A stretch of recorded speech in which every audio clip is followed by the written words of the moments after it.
All right, folks, so we're going to be reacting to Game Director Roasts the Yandere Archetype. This one is from Sophie Stardrop, she is making Heartstrings a Yandere story. We'll get into that later.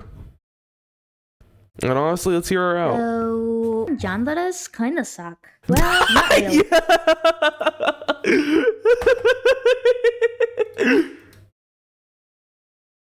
I've been there.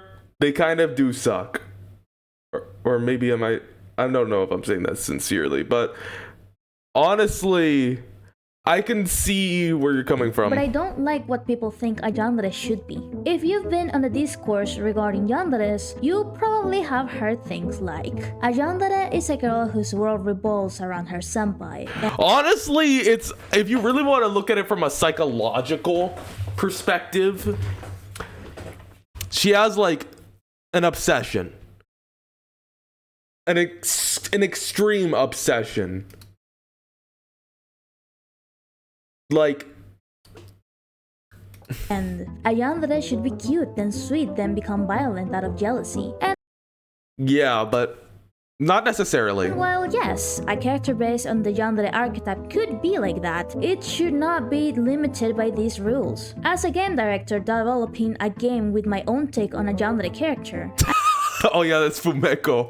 I wanted to bring more light into the Yandere archetype, mostly on what it is and how it developed over time. This investigation... I'm surprised she hasn't used a clip of Yuno Gasai yet. So... Yanderes? Actually, I was wrong. That is Yuno Gasai with the freaking rifle! Is that an AK-47? These rules. As a game director developing a game with my own take on a Yandere character, I wanted to bring more light into the Yandere archetype, mostly on what it is and how it developed over time. What it is like let me just give you from my understanding of the archetype. It's the type of character, it doesn't necessarily have to be a female. It doesn't have to be a female, but it's usually a female character. Strangely. Honestly, because I guess guys think that's hot. But that is extremely obsessive to a romantic sense over one person. She wants to marry him so bad. That is my understanding. And it's taken so far to a deadly degree that she will literally force the outcomes of the world to get with this guy. And honestly, and here's my hot take. The love interest shouldn't be called the senpai. That just means older. Someone that is older, like an upperclassman.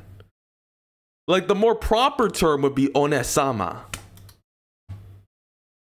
Which, what does that mean again?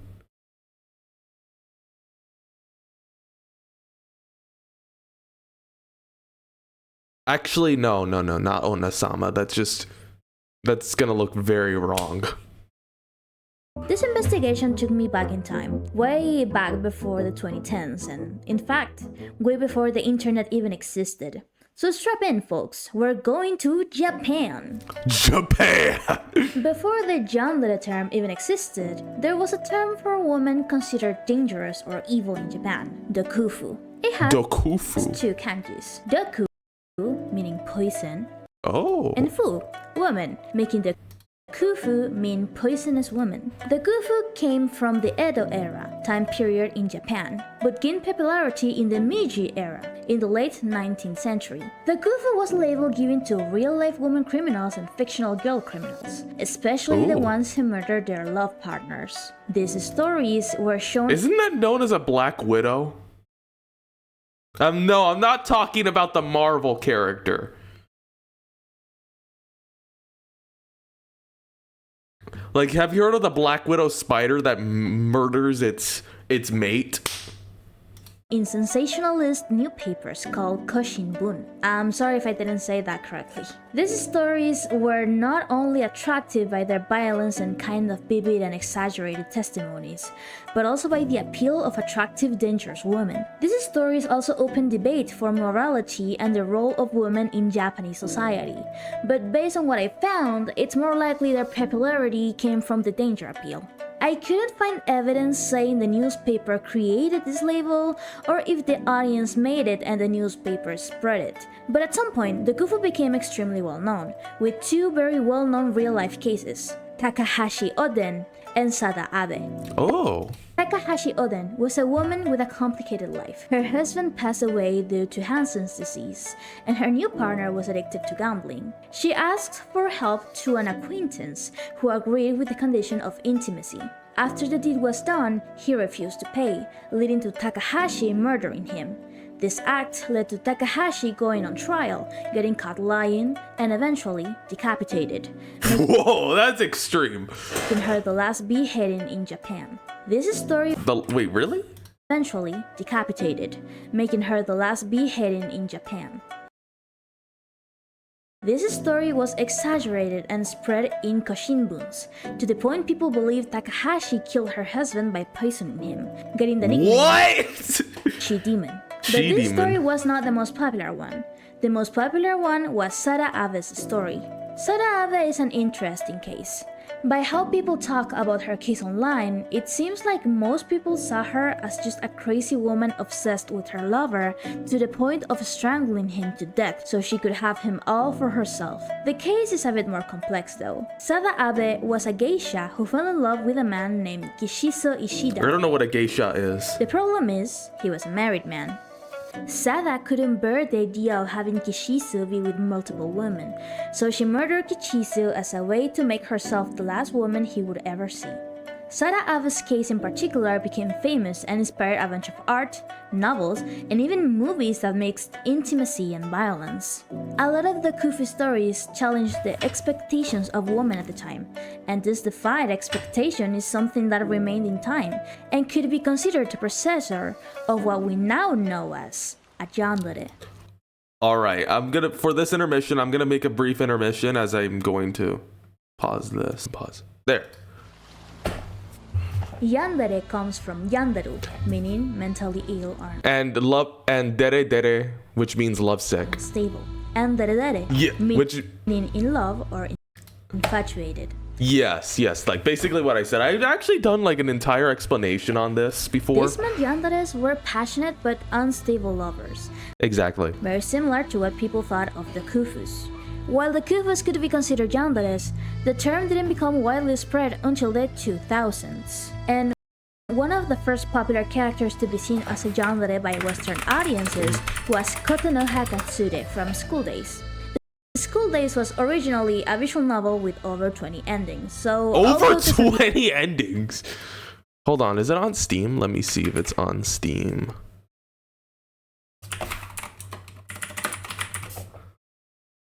It is. Oh, it is on Steam.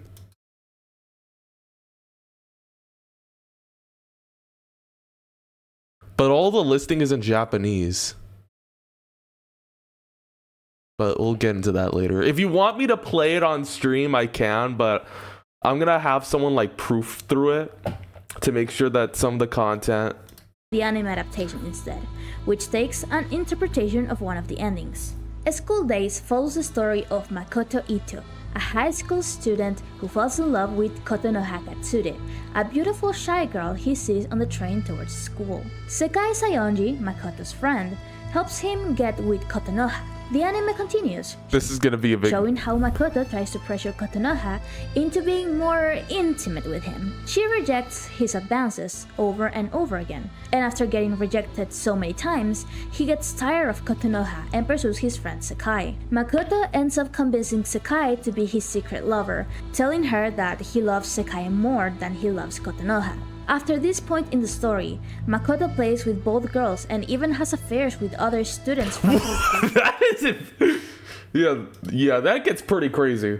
the same school. During all of this, Kotonoha continuously watches how Makoto cheats on her, blaming herself for not being a perfect girlfriend.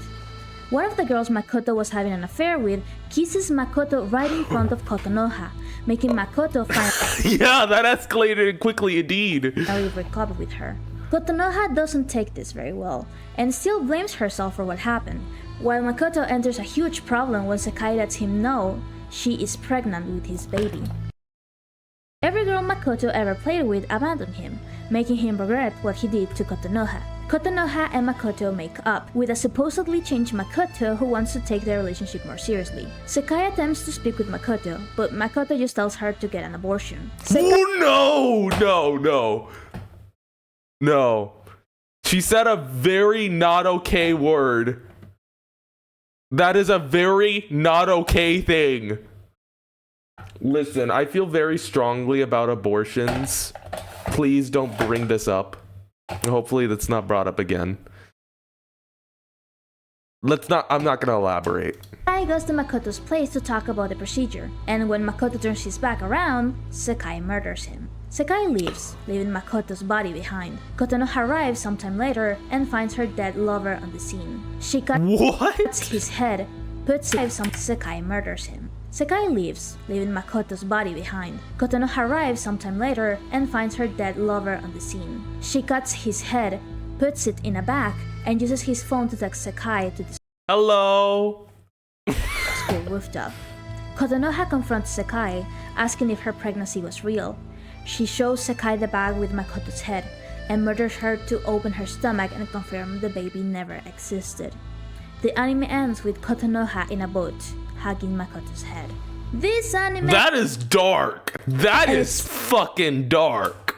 story is not well regarded nowadays, but it was one of the first times yanderes were known to Western people, especially through the internet. Oh, really?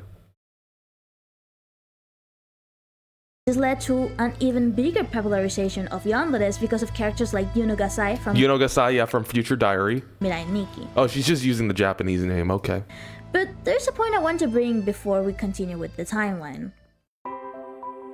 Up until this point, yanderes and the kufus were highly fetishized as hot, mentally ill women. That's where it takes into the problem. Like, first of all, like when I do my ASMR reactions with the Yandere Archetype, the reason why I focus on that particular archetype, it's because it gets clicks, yeah.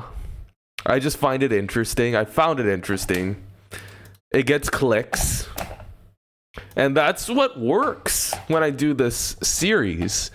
That's why I primarily focus on the Yandere Archetype. Oh my goodness. Wait, I accidentally scrolled down. Anyways.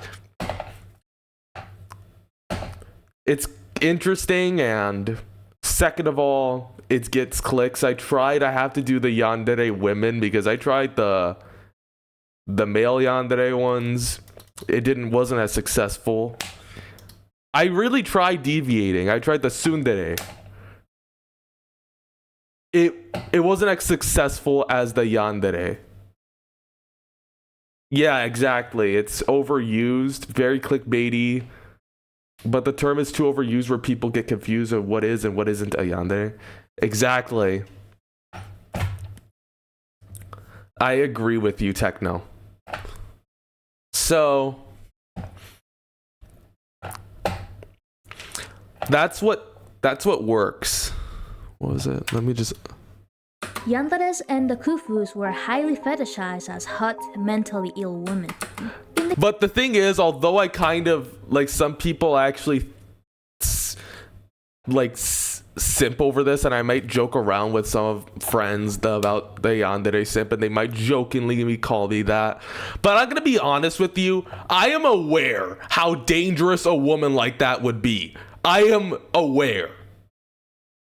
I wouldn't seriously. It's just a joke.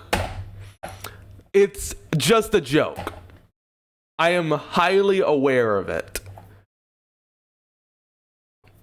And that's where some people take this out of control.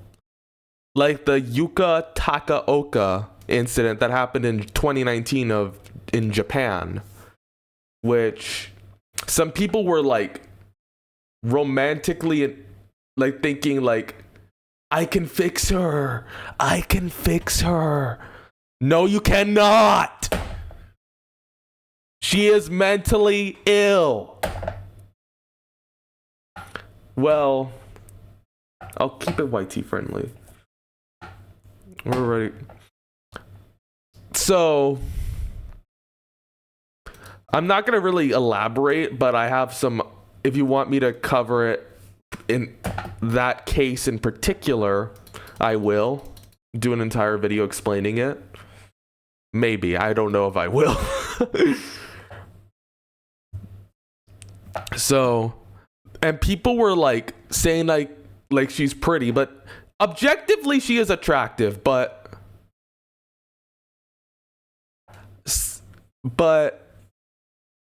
like objectively, but I am aware that this woman is dangerous, and like that the mental instability review just okay, it's lighting. I'm really trying to enunciate myself. Like, there's some danger within it.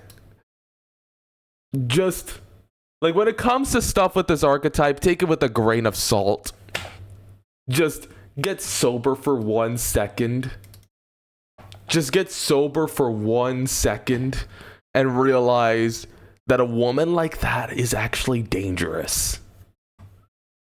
And I know it. Unironically, like, no, but I just joke about it a lot. In the case of the Kufus, the media took literal murder women and turned them into appealing horror icons for men. And in the case of anime, they turned women driven to madness by abuse into waifus.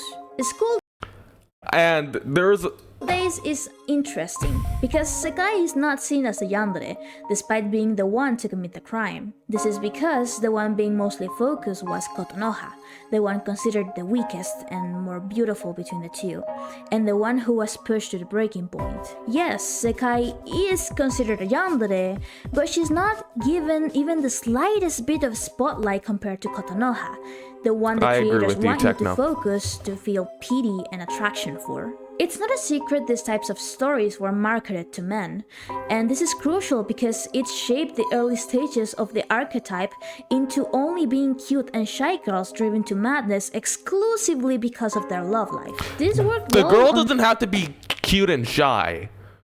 Well, that does help, though. Media like School Days, since the target audience were men looking for a fantasy.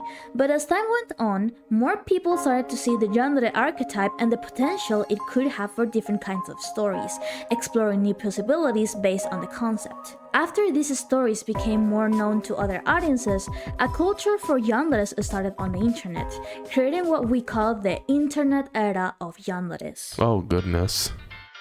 The internet era of yanderes is complex, because many types of content from different parts of the world started to appear, using the wide access the internet gave. Vocaloid songs like Yandolenka or Scissor Lloyd became popular. The last one had an artistic songs like Yandolenka or Scissor Sorry, Lloyd she just looks so... I'm sorry, the face that Miku just made. popular, the last one having an artistic style very similar to School Days. The most representative yandere song of the time was Rotten Girl Grotesque Romance, a staple of what yanderes meant for the internet at the time, inspiring fun animations with characters from other franchises. And, as a side note, it also inspired one of the game over sequences from my own game, Heartstrings a Yandere Story. If you want to support the development of my own project, remember you can help me directly on Ko-fi. Link in the description. I'll tip her, but let me just move this to off screen so I can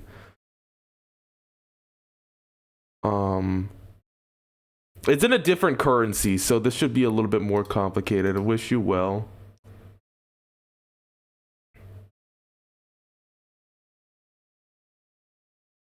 I'll just tip for now because first of all, Gateway Star.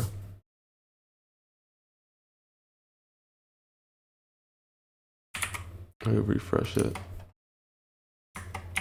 Gateway Star. I wish you well on your project.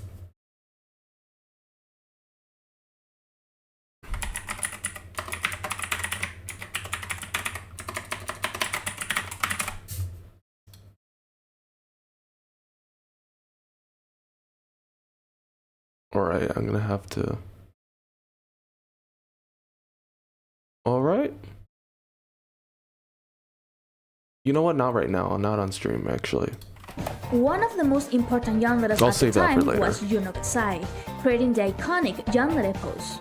A pose artists all around the world started to recreate with their own original characters. This was the rise of yandere as a trope, with characters like Kaede and Lucy from Elfen Lied and Shion Sonosaki from Higurashi no Naku Koromi, but also the time when yanderes started to become a bit more than just a love-struck violent woman. One of these characters from the new wave of yanderes is Misa Amane from Death Note. Yeah, Death Note. I don't know much about her. Anime, not the manga. Death Note tells the story of Light Yagami, one of the smartest students in Japan, who finds a notebook falling from the sky. This notebook gives him the ability to kill people by just writing their name and imagining their faces. Light uses this power to murder criminals all around the world, earning the nickname Kira. Kira is being tracked down by the police, but specifically by the best detective in the world, L. The anime follows Kira and L trying to find each other, but in the middle of this fight, a second Kira with the same powers as Light appears. Misa. A girl named Misa Amane. Misa is not often discussed in the yandere topic, but she's still considered a yandere. I did mention her in like a short video. I did actually mention her. I'm gonna be honest with you, I did mention her. Her love and devotion for Light Yagami. Misa is more than just a dumb blonde murderer. It's explained that Misa's original interest in Light comes from his alternative persona, Kira. Misa's parents were murdered during a robbery when she was a child, but judgment took too long, and second opinions started to arise about the murderer being accused falsely.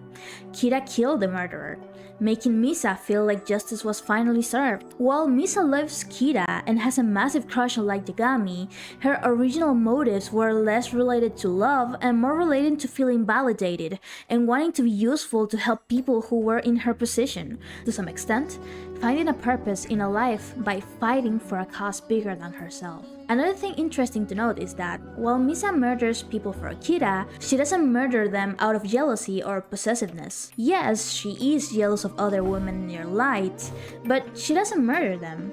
Instead, she murders people by Kira's command. In fact, when Light Yagami I will say that is an interesting take on the whole archetype. died, she didn't murder the people who shoot him. She ended her own life. A yandere like Misa gave a fresh take on the archetype, and it marked the time when other types of yandere, including parody yanderes, started to emerge. Parody songs like Oni Yukai or Kidnapping Elder Brother started to emerge.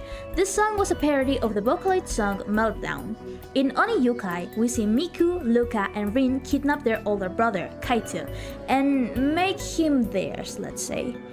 It's a song for the memes, but it does come to show how yandere archetypes got far, to the point they even had parodies based on them. Many indie game titles start to appear featuring yandere characters. Like Yandere Simulator. One of them being Yanderella, a pixel art what's wrong? novel game featuring 3 characters, Yotaro, the protagonist, and 2 possible love interests, Honoka and Hinata. In this game, your character is having a nice day out with his 2 best friends. They see a machine that contains a bunny toy they both like, and you have to choose who you give the plushie to, making whoever gets the plushie your character's crush. Whoever you choose will end up getting killed by the other, meaning both girls are yandere. What? But I was like, which one is the yandere? So I was like, it turns out both of them. What's interesting, while Hinata is cute and shy with a secret psychotic side like you'd expect from a typical yandere, Honoka is not. In fact, she's considered a tsundere by the fanbase. This is important because it's often believed that a yandere should only be shy and cute,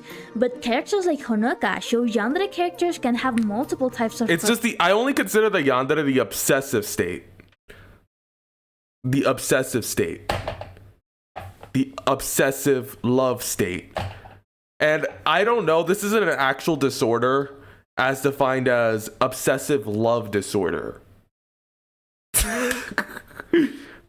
Or OLD, which literally spells out old, which is kind of funny. personality and still be a yandere, meaning they could have multiple labels and yet again still be a part of their archetype. Honoka has a crush on the protagonist but also has a personality different from other yanderes, opening the terminology for more varied types of characters. It just, like, that's why I'm not so strict on it. Like, it just has to have the obsessive element. Or at least so in the Western takes. During the rise of the internet era, simulator games started to become well known, with multiple gaming channels such as Markiplier and PewDiePie recording gameplays for YouTube. Yo, we're getting into it. Making a video game and adding terms like yandere and simulator with the big rise of gaming channels, So just put them together and you get Yandere Simulator. Was a very powerful combination to get popularity almost instantly. And so, the most well-known yandere game of its time made a name for itself. Yandere Simulator. Years later, other titles would follow, such as Doki Doki Literature Club. And Me-Side came out almost last year. Including a yandere named Monica. who is able to modify her own reality to get rid of her rivals by literally erasing them from her universe. Just basically like Thanos snapping them out It's of worth existence. mentioning why Monica even likes the player to begin with. Monica doesn't like the player just because she's programmed to like him by the nature of her visual novel. In the game, Monica's crush on the player comes from the fact she knows too much, including that her life, her world, and her reality are nothing but fake simulator worlds. There's nothing more to her life, just the limits of her game. Even her friends are naive to the nature of their world, just programmed because to be a Monica certain is way. self-aware. The only thing from the outside world she can interact with is the player, making the player be the only interesting thing out of Monica's control. In the DLC, Doki Doki Plus, we learn Monica is part of a simulator reality meant to help humans from our world understand the existentialism behind a simulator reality, and it's implied through emails inside the game that Monica I wouldn't know if I would consider the Plus canon, escaped but it's like its own separate canon. the real world by I usually taking like the playing the place of a original one because it's more tangible since it real runs life. within the operating system.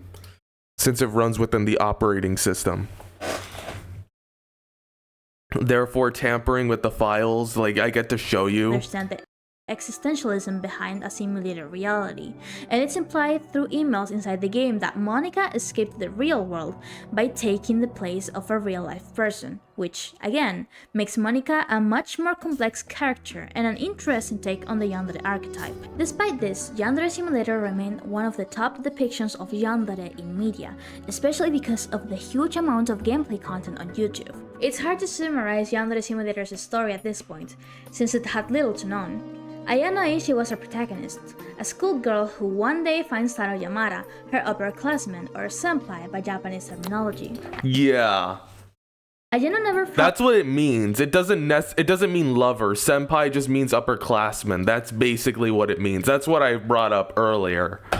any strong emotion towards life because of a mysterious condition she was born with, but after touching Taro's hand for the first time, she discovers emotions. Ayano wants to keep feeling alive. Really? That's it? And for that, she needs to get rid of any girl who would pose a love threat between herself and Taro. There were hints of Ayano's mother having the same condition, but not much else. The game was mostly based around game mechanics, not the story, which made YouTubers have a lot to show in gameplays, but not a lot to talk about. Even so, the audience grew wide, with each Bro, these yanderes love older men. update to the sandbox bringing new videos and popularity to the project. But this would soon be tainted by drama. Yandere Simulator got into many controversies, and while I won't get into them, I will say most people began to dislike the developer, and by extension, the game. Most people found the game to be taking too long to be developed, and one of the arguments being used to discredit the game's developments is that Ayano Aishi, the protagonist, does not count as a yandere, making many people redefine yanderes to be more like Kotonoha from school days, a girl whose main driving force is her obsessive love for her crush, and is almost completely defined by this alone, ignoring different modern takes on yanderes like Misa Mane from Death Note or Honoga from Yandere Love. And yanderes like Monica from Doki Doki were reduced to being programmed to love the protagonist. Yeah, there's like a lot of debate, like Mita from Me-Side not being a yandere just because she tries to kill the player. Honestly, I've just been criticizing people for using the term too loosely. But honestly, that just goes with everyone. Based on negative emotion towards the developer of Yandere Simulator made a big part of Western audiences see yanderes as just one thing. But this doesn't mean that all media after this point depicted yanderes like this. A modern yandere from around this time is Saivel from Carol and Tuesday. Carol and Tuesday is an anime published in 2019, taking place in a futuristic world. The characters are set in Mars after being colonized by Earth, where the music industry has been taken over by AI, making it harder to That's with our reality. find anything made by humans anymore. In this world, a girl named Tuesday escaped her home to start a new life, and a girl named Carol, who came from Earth searching for a new opportunity, met through their love for music and decided to compose together, creating music that truly represents their feelings after finding someone who understands them and their love for music despite coming from different backgrounds. A producer finds them and helps them reach their goal to become singers, leading them to participate in a singing competition. Here we met Saivel, another contestant who seemed like a bit of an over-enthusiastic fan of Tuesday, but turns out to be an obsessive stalker. A lot of people don't understand Saivel's character, so I'll give my own take on her. Saivel is a character who states multiple times she hates adults, and hates the idea of becoming one. The song she sings, La Ballade, is a French song. The lesbian. Oh no. I have like strong opinions. Like, I'm gonna admit I am. Like, because like there's like I have certain opinions on things, and it's usually, and in some cases it's based on my own faith, which I can get into in other forms of content, what I am. As many of you may know, I am Christian, specifically Roman Catholic, and I have certain opinions on sexuality. I have certain beliefs on sexuality and whatnot. Just letting you all know. It's not lesbian, it's Frieza Force. The idea of becoming one. The song she sings, La Ballade, The lesbian yandere pose be slaying this pose for real. is a French song about a promise of eternal love towards someone in the middle of a cold, dark world. Outside of this song being clearly directed towards Tuesday, the mention of a cold world surrounding the lovers while the competition itself is filled with adults with the exception of Carol, Tuesday, Saivel, and Angelica, means her cold world is a world guided by adults, where adults are the ones who make the decisions about their future. A possible theory is Saivel being mistreated by adult figures in her life, maybe even taking advantage of the fact she is young to take decisions over her. Tuesday is a soft, yet confident person who escaped her house and started a new life. It's also worth pointing out that Tuesday's mother is the government candidate for the entirety of Mars. So if any adult is in charge of the cold world Saivel hates, is Tuesday's mother. This isn't even an unknown fact in the story. Later in the series, Tuesday is searched by a detective trying to get information out of her about her mother. All of this could make Saivel's obsession with Tuesday make a lot more sense. But that's my personal take on the character. Going back to the story, Tuesday ends up rejecting Saivel, who takes revenge by burning Tuesday's hands with a trap before her show begins. What? This makes Saivel be trapped by the police and taken away. Saivel is an interesting yandere, since she doesn't even kill anyone and never enters a proper relationship with Tuesday. But she's obsessive and dangerous. Yeah, it's just I know I've said this so many times. It's just the obsessive, the romantic obsession aspect of the yandere that makes it a yandere. Aiming to hurt Tuesday when rejected especially if it's violent. Because if she can't have Tuesday, no one should.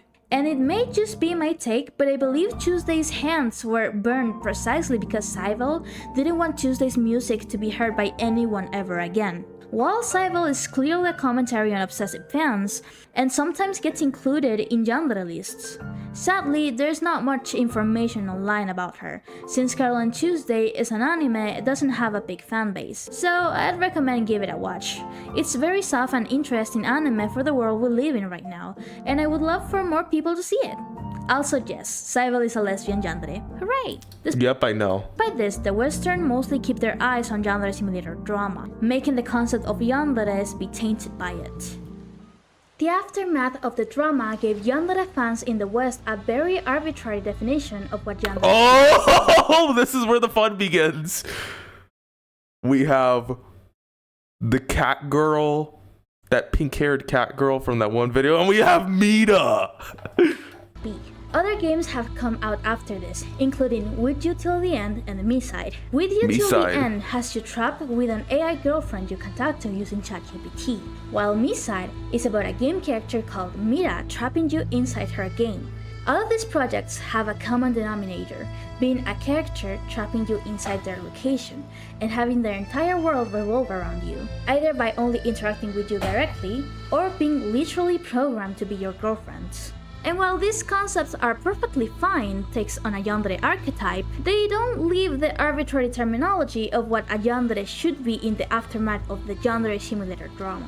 You could argue small Japanese indie games have made interesting takes on this archetype, but none of them have been as relevant in the West like Me-Side or With You Till the End. And that's pretty much the modern take on yanderes and their terminology.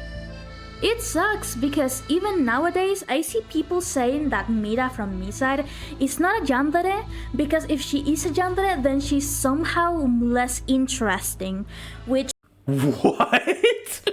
What? To that I say that's ridiculous. is just sad. But it doesn't have to end that way. There's many people working on new concepts for yandere characters, including me and my video game project Heartstrings A Yandere Story. There's still a long journey ahead, but you can support me by sharing and liking my videos. YouTube is my job and a source of income, but in the meantime, I work on my game project, providing playable builds and updates at the end of every month. If you want to keep up with all of this, a subscription will be more than enough. That's it for today. I hope you enjoyed this retrospective on yanderes and how they've been depicted in media through history. All of this research brought me back to my younger years, especially the Buckalate songs, so I hope I made you remember some nostalgic moments too if you were from that time, just like me. Here are the coffee members subscribed this month. Remember to drink water, stay healthy, support me on my social media, and see you in the next one. Bye! She actually follows me on Twitter X, so I'm planning on seeing if I can get in touch with her. So, honestly,